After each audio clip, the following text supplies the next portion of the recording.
लदनिया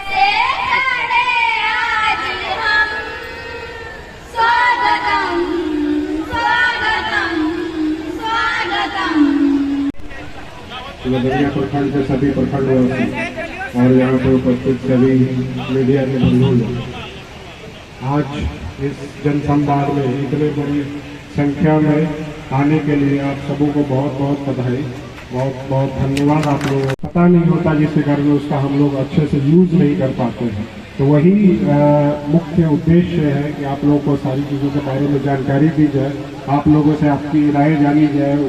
जो अभी आप लोगों को पता है उस सेवा 1000 से नीचे ही महिलाओं की संख्या थी पुलिस डिपार्टमेंट में, लेकिन आज के डेट में ये 30,000 से ऊपर संख्या हो गई है और ये लगातार बढ़ती जाएगी। तो ये एक क्रांतिकारी कदम है जो कि महिला सशक्तिकरण की ओर एक बहुत अच्छा प्रयास है। और उसके अलावा जो है पुलिस का जो मुख्य कार्य होता है अपराध नियंत्रण में हमारा सभी लोग, सभी थाना, सभी वरीय पदाधिकारी, अनुमंडल पुलिस पदाधिकारी और हम लोग लगातार रिव्यू करते रहते हैं, देखते हैं सख्ती से कार्रवाई हो ताकि किसी भी तरह के अपराधी जो है बच ना पाए। और इस साल मधुबनी पुलिस ने लगभग 8000 से ज़्यादा अपराधियों को विभिन्न कांडों में गिरफ्तार करके और जेल भेजा है। उसमें 300 से ज़्यादा ऐसे अपराधी हैं जो कुख्यात अपराधी थे, जो गंभीर कांडों में जैसे हत्या, लूट, डकैती जैसे कांडों में गिरफ्तार किए गए हैं।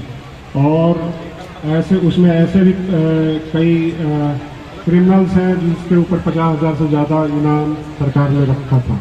तो इस चीज़ों पे हम लोग लगातार कार्रवाई करते रह रहे हैं।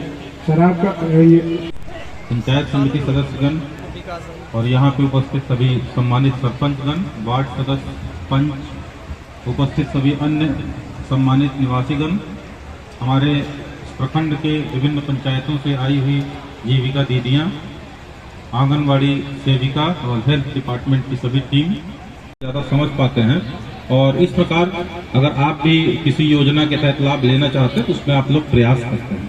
तो ये उद्देश्य हम लोगों का था। और एक लास्ट उद्देश्य हम लोग का जनसंवाद कार्यक्रम का ये भी रहेगा कि जो सरकार की जो योजनाएं हैं, जो हम लोग प्रशासन के द्वारा जो यहाँ पे क्रियान्वित की जाती हैं, और भाइयों का भी यही रोल होता है कि वो बताने का उन 5 व्यक्ति बचे रह गए हैं उनका भी निराकरण करवाएं। लेकिन ये इन सब प्रक्रिया में ऐसा हो जाता है कि केवल वही 5 व्यक्ति को नहीं मिला है, यही बात केवल सामने आने लगती है। जो 95 लोगों को जो लाभ मिला होता है वो बात बिल्कुल छुप जाती है और केवल 5 व्यक्ति को नहीं मिला, यही सब जगह चर्चा होती है। तो ये इससे काफी भ्रम की स्थिति पैदा होती है, लोगों के मन में ये आने लगता है कि योजना का क्रियान्वयन हो ही नहीं रहा है, तो क्या लाभ है प्रशासन के पास जाने से, उसका इस कारण से बहुत लोग इस लाभ से वंचित रह जाते हैं। तो हम लोगों का एक जनसंवाद का ये भी प्रमुख उद्देश्य है आप लोगों से अपील करने का कि जो योजनाओं का, इसीलिए हम लोग यहाँ पे संख्या भी बता देते कौन सी योजना में कितना लाभ कितने लोगों को दिया गया है, ताकि आप लोग ये समझें कि अगर 5 लोगों को नहीं मिला है तो 95 को मिला भी है। तो वो सकारात्मक पॉइंट भी आप लोग नोट करें और जो कमियां हैं उसका फीडबैक देते रहिएगा। हम लोग उसको निश्चित रूप से सतत रूप से उसका सुधार करने का हमेशा प्रयास करते रहते हैं और आगे भी करते रहेंगे बस। लेकिन अफवाह की या भ्रम की स्थिति ना आए, कोई व्यक्ति इस कारण से वंचित न रहे। इनका काम सिर्फ यही है कि और कोई काम नहीं देखते हैं। पहले आप लोग परिवार देते थे तो विभाग अपने काम के साथ साथ आपका कोई परिवार आता था संबंधित विभाग को, संबंधित कार्यालय को उसके निराकरण के लिए भेजता था, तो नियमित अनुश्रवण न होने के कारण उसका निराकरण में समय लगता था। लेकिन इस अधिनियम के आने के बाद हम लोगों ने देखा है कि बहुत ही सकारात्मक रूप से बहुत लोगों को इसका लाभ मिला है। तो मैं यही अपील करूंगा कि जितने ज्यादा से ज्यादा लोगों तक इस बात को पहुंचाएं, बहुत लोग इससे लाभान्वित हो रहे हैं। और वो ऐसा भी स्थिति आ सकती है कि गर्मी के समय पे चापाकल भी बंद हो जाए, आपका बोरिंग भी बंद हो जाए और पीने के पानी का संकट हो जाए बहुत भयंकर। तो ये स्थिति ना आए, इसके लिए बहुत जरूरी है कि सरकार का जो जल जीवन हरियाली अभियान चल रहा है, इसमें आप लोग अपना भी सहयोग करें। केवल सरकारी विभाग के काम करने से उसमें काम नहीं चलेगा। तो यही 2 अपील प्रमुख इस अभियान के अंतर्गत है। एक तो पहला तो पानी की जो आदत है किसी भी सामग्री की, अगर कोई सामग्री बहुत प्रचुर मात्रा में उपलब्ध रहती है, तो हम लोगों की ये टेंडेंसी होती है कि उसको बर्बाद करें। पानी ज़्यादा मिलने लगा है, तो जो हम लोग पहले कुएं से निकाल के नहाते थे, हैंडपंप से, चापाकल से निकाल के नहाते थे, तो कम बाल्टी में नहाते थे। अब टैप से पानी आता है, बोरिंग से आता है, तो ज़्यादा पानी नहाने में बर्बाद करते हैं। कार धोने वालों में आप लोगों ने देखा होगा, पहले लोग बाल्टी भर के कपड़े से पोंछ देते थे, अब लेकिन पाइप लगा के उसको चूंकि मिल रहा है फ्री में, मुफ्त में, प्रचुर मात्रा में, एकदम बहाते हैं, नदी बहा देते हैं कार के धोने में, टैप खुला छोड़ देते हैं। तो ये सब छोटी छोटी जो आदतें हैं, ये सब हम लोगों को आत्मसात करना होगा। और आप लोग जो जाएं, जिनसे भी बात करें, पानी के बचाव के बारे में चर्चा जरूर करें। अपना ये मिथिला की धरती तो हम लोग यही जानते हैं, ये तो चर्चा की धरती कही जाती है। यहाँ पे लोग इकट्ठा होते हैं और यहाँ पे समय निकाल के लोग चर्चा करते हैं, महत्वपूर्ण मुद्दों पे चर्चा होती है, लोग अपना अपना मत रखते हैं, शास्त्रार्थ होता है, इसीलिए बुद्धिमत्ता की धरती है। तो मैं यही कहूँगा कि जो आप लोग चर्चा करते हैं, इस जल संकट को जरूर उसमें चर्चा में डालें। ना केवल जितने लोग यहाँ उपस्थित हैं, बल्कि जो नहीं है, जितने ज्यादा से ज्यादा लोगों से संपर्क करके इसके महत्व को बताएंगे, उतना ही फिर हम लोग जल संकट आने से रोक सकेंगे। और निश्चित रूप से अगर सब लोग लग जाएं हम लोग, तो जो जल भूगर्भ जल स्तर नीचे जाता है गर्मी के मौसम में, कि आपने कचरा फेंक दिया और प्लास्टिक कभी सड़ता ही नहीं है। ये कितने लोगों को जानकारी है? प्लास्टिक और ग्लास कभी सड़ता है?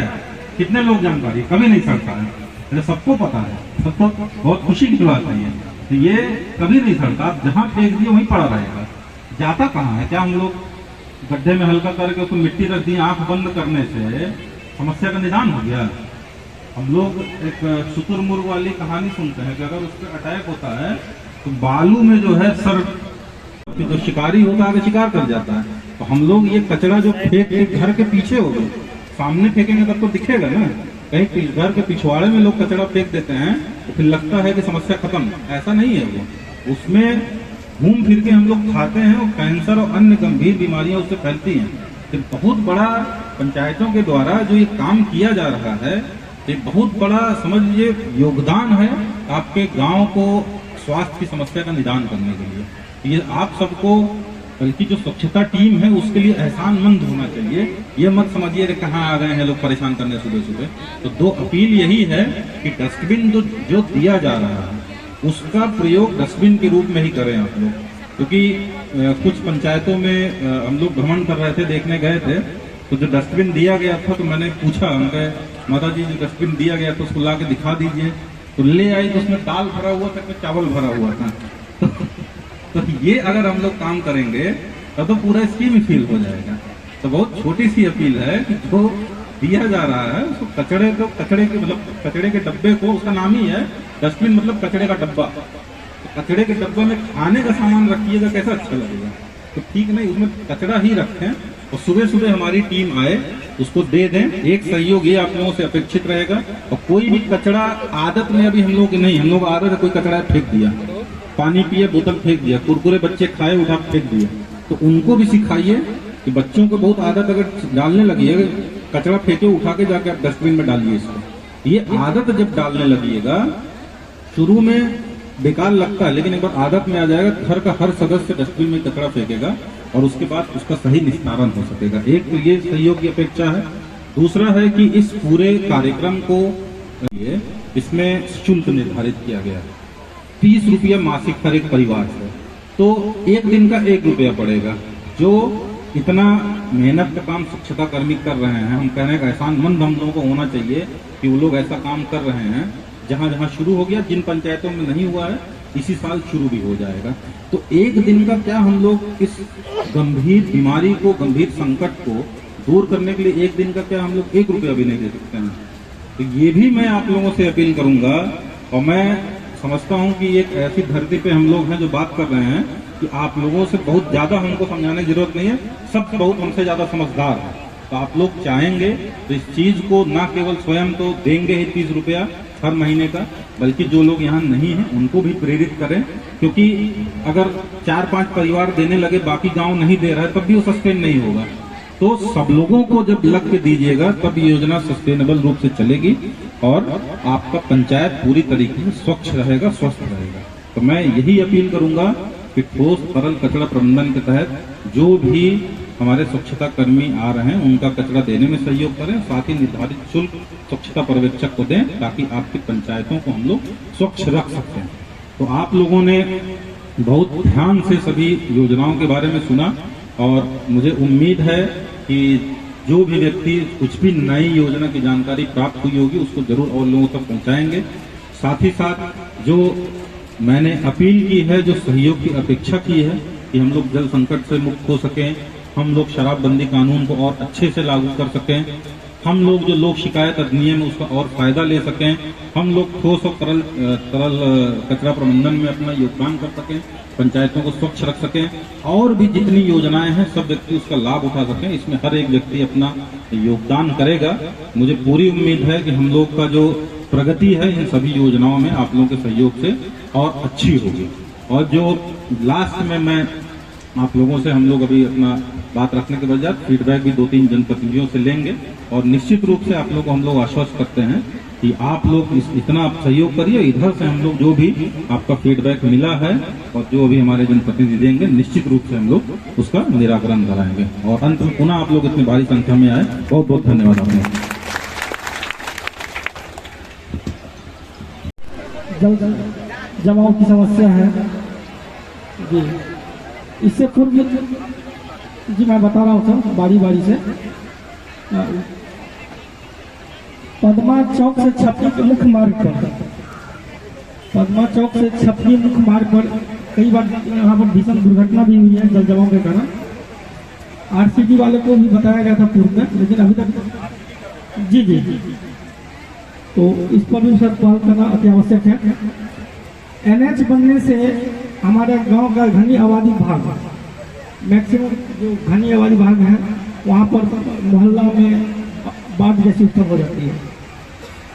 मोहल्ला में सड़क के किनारे जल जमाव की स्थिति उत्पन्न हो जाती है। तो कृपया सर उसको देखकर अपना मार्गदर्शन देंगे। पूरी मैक्सिमम जी जी खासकर सर 5, 6, 7, 8, 13, 11 सर बहुत ज़्यादा गड्ढा है। तो कई बार आग्रह भी किया गया है सर उसको अतिक्रमण मुक्त कराकर उसको सर सुदृढ़ किया गया। सर हमारे यहाँ अभी वार्ड नंबर 4 लगड़ी गांव है, वहाँ पे नो मैंस लैंड पर कुछ जगह खाली हुई थी। वहाँ के लोग जमीन लेस है, लैंड लेस है। तो अवगत अंचलाधिकारी महोदय को अवगत भी करा दिया, तो उन्होंने आश्वस्त भी किया है कि एक करवा देंगे। जी जी जी जी जी सर हमारे यहाँ एक पशु चिकित्सालय था जो पहले हम लोग यहाँ गाँव में मवेशी पाली जाती थी। तो अब सर यहाँ पर डॉक्टर की अभाव है और जीर्ण सी अवस्था में है सर। पीछे आदमी हल्का पीछे होइए ना, देखेंगे पशु चिकित्सालय जी जी जी जी जी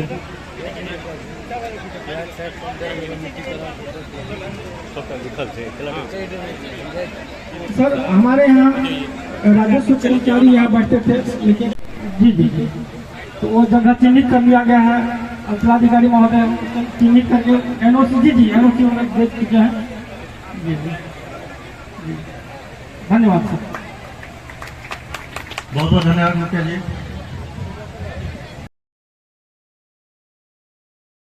पूजा के जितने भी निवासी बने हैं उनके समक्ष योजनाओं को अपने रखेंगे और हमें लाभान्वित करेंगे। और मैं उनको आमंत्रित करता हूँ, कृपया इनका तालियों के जोरदार गरार के साथ इनका स्वागत किया जाए। सर जन संवाद कार्यक्रम में मैं यहाँ उपस्थित जिला स्तरीय सभी पदाधिकारीगण एवं अनुमंडल स्तरीय एवं प्रखंड स्तरीय पदाधिकारीगणों का स्वागत करता हूँ। इसके साथ ही यहाँ पर जितने भी जनप्रतिनिधि हैं एवं पद्मा खोजा एवं सदरतला पंचायत के निवासीगण हैं, उन सभी का मैं स्वागत करता हूँ। आज के इस जन संवाद कार्यक्रम में जो उद्देश्य है हम लोगों का इस कार्यक्रम का, वह यही है कि प्रशासन और जो नागरिक हैं उनके बीच की जो दूरी है उसको कम करना है। हम लोग कई बार ऐसा देखते हैं कि बहुत बार योजनाएं चलाई जाती हैं, बहुत ज्यादा संख्या में योजनाओं का लाभ भी मिलता है, लेकिन फिर भी जानकारी के अभाव में कुछ ऐसे लाभुक रहते हैं, पात्र लाभुक, जो किसी कारणवश जानकारी के अभाव में केवल उस योजना का पूर्णतः से लाभ नहीं ले पाते हैं। एक तो यह भी उद्देश्य, यह ऋण बहुत ही साधारण दर पर दिया जाता है, मतलब बैंकों की तुलना में अगर देखा जाए तो उनसे आधे की दर पे यह ऋण दिया जाता है। बल्कि छात्राओं के लिए तो 1% दर पे अगर कहा जाए तो वो ऋण दिया जाता है। तो जाहिर सी बात है कि वैसे छात्र छात्राएं जो कि कॉलेज में जाना चाहते हैं लेकिन उनके पेरेंट्स को तकलीफ हो रही है, आर्थिक समस्याओं का जूझना पड़ रहा है, वैसे बच्चों के लिए ये बहुत ही लाभकारी योजना है और इससे सभी पंचायतों में बच्चों ने इसका लाभ उठाया भी है। जैसे पदमा पंचायत में 10, खोजा पंचायत में 30 एवं सिदकतला पंचायत में 16 बच्चों को इसका लाभ मिला है। इसी तरह से श्रम संसाधन विभाग के द्वारा कुशल युवा कार्यक्रम योजना का संचालन किया जा रहा है। इस योजना के अंतर्गत लाभुकों जो बच्चे होते हैं वो लोग नौकरी जब करने जाते हैं तो कई बार उनको ऐसा पता चलता है कि कंप्यूटर का बेसिक ज्ञान और बोलचाल का एक ज्ञान होना चाहिए, तो वो कमी रह जाती है, जिसके कारण नौकरी पाने में थोड़ी प्रॉब्लम होती है। क्योंकि ये एक ऐसी चीज है जो कि आज के डेट में कोई भी भत्ता ही होगा, इससे भी बहुत सारे लोग अवगत होंगे। इस योजना के तहत जो बच्चे कॉलेज की पढ़ाई कंप्लीट कर लिए हैं और अभी रोजगार की तलाश में हैं, मतलब उनको नौकरी पाने का प्रयास कर रहे हैं अभी, तो वैसे समय में जिसमें वो उनका नौकरी नहीं लग पाई है, उन युवाओं के लिए ये स्वयं सहायता भत्ता योजना का संचालन किया जा रहा है, जिसमें इस समय उस बीच के लिए उनको आर्थिक मदद पहुंचाई जाती है। इस योजना के तहत 1000 रुपया प्रति महीना 2 साल के लिए लाभुक के खाते में दी जाती है। इसी क्रम में हम लोग आगे बढ़े तो ग्रामीण विकास विभाग के द्वारा आवास योजना का भी क्रियान्वयन कराया जा रहा है। आवास योजना के तहत अधिकाधिक संख्या में प्रत्येक पंचायतों में कई लाभुकों को इसका लाभ मिला है और आने वाले के प्रत्येक पंचायत में उसका स्टार्ट होगा कार्य, वहां पर जाके उसको डंप किया जाएगा, वहां कचरा को रखा जाएगा। फिर कचरा से कोशिश यह की जाएगी कि वो अपने गंतव्य स्थान पे पहुंच पाए। आप लोग जो लोग वहां पर कचरा प्रबंधन इकाई वर्तमान में कार्यरत भी है यहाँ पर, मैं अनुरोध करूंगा कि एक बार खुद से भी आप लोग जाकर देखें कि वहां पर हमारे जो स्वच्छता कर्मी हैं वो हमारे ही पंचायत के अपने ही लोग होते हैं और वो लोग कैसे कचरा को अलग अलग करके उनको अलग अलग कंपार्टमेंट में रखते हैं ताकि वो उनका सही से निष्पादन किया जा सके। जब कचरा मुक्त पंचायत अगर होता है तो वो स्वास्थ्य के लिए कितना लाभदायक है ये आप लोगों को बताने की जरूरत नहीं है, आप लोग इससे भली भांति अवगत भी होंगे।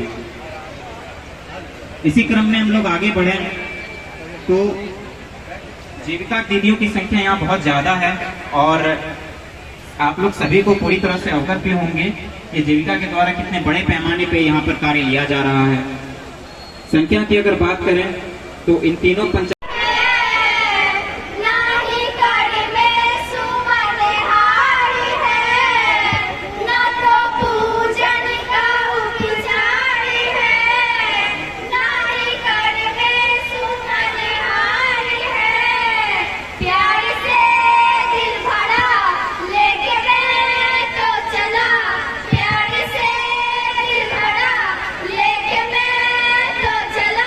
तेरे एहसान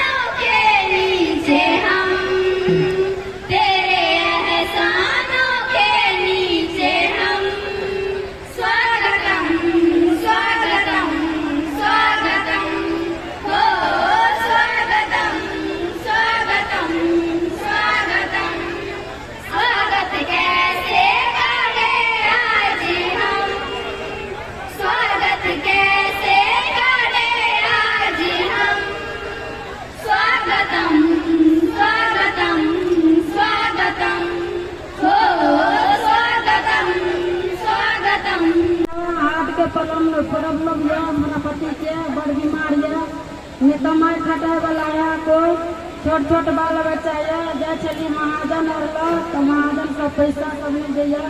ई गरीब है, कत से देते, अगर पति न चाह रही कत से देते, अगर छोट बाल बच्चा है कत से देते, तो कोई नहीं दे चल बाल बच्चा के हम केना खिया पिया, तो लोग में नौकरी रह के झाड़ू पोछा लगा के तो हम बाल बच्चा के खीबे पीबे चलेगा, पति के इलाज नहीं करेबे, हम कत से करेबे पति के इलाज। तब जाकर दीदी और समूह खोला, तो समूह में गेली तो दीदी और देखली समूह करे, तो हमू जुड़ लिए समूह में। तब जाकर समूह से हमरो दीदी सब 10,000 रुपया दिला, बकरी घर बनेली, आ तब जाकर फेरो अथी करली, बकरी घर बनेला के बाद में फेर दिला दीदी सब 16,000 के चेक दिला, तो फिर बकरी 4 गो कीन के दिला दीदी सब। तो बकरी के पालन पोषण करे छी, चरबे बजबे छी बकरी के, तब जाके धिया पुता के बकरी के चरबे बजा के तब धिया पुता के पढ़बे लिखबे छी।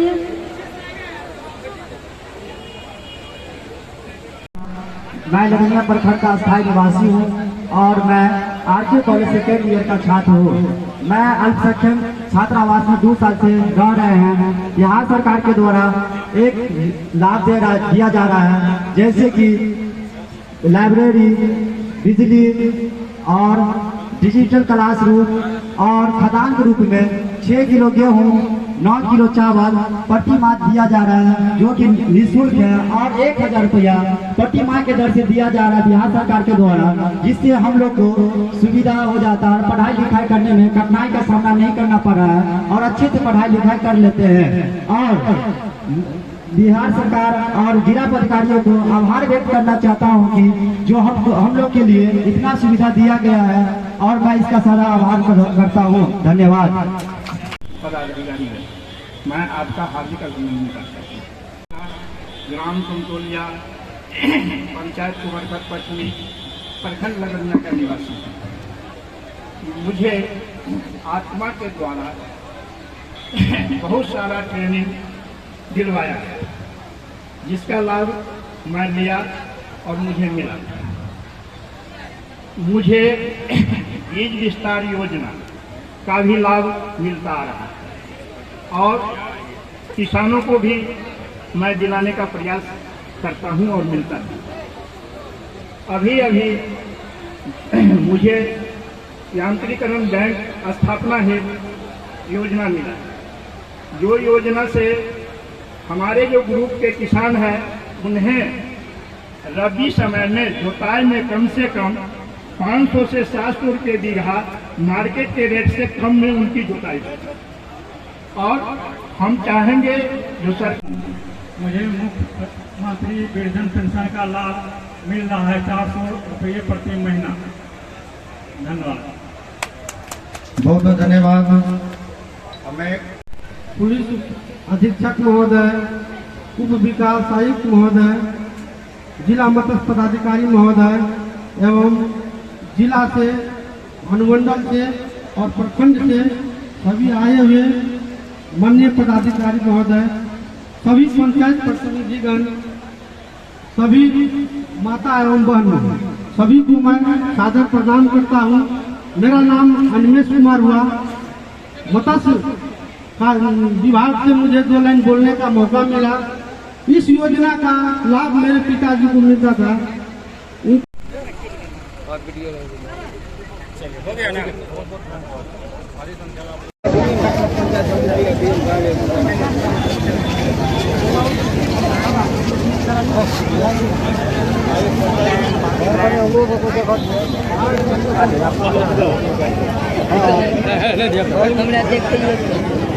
देखेगा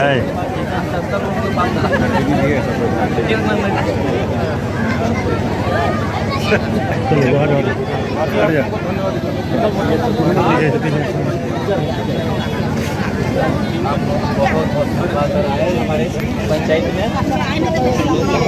प्रभावशाली में सर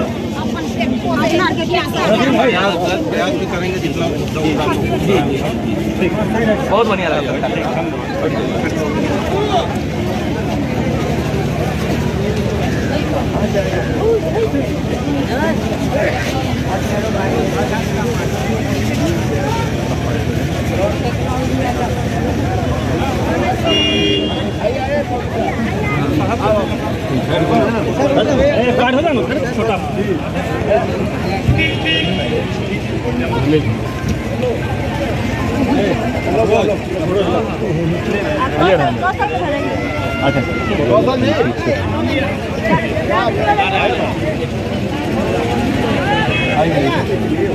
अपना और दिखा दोगे।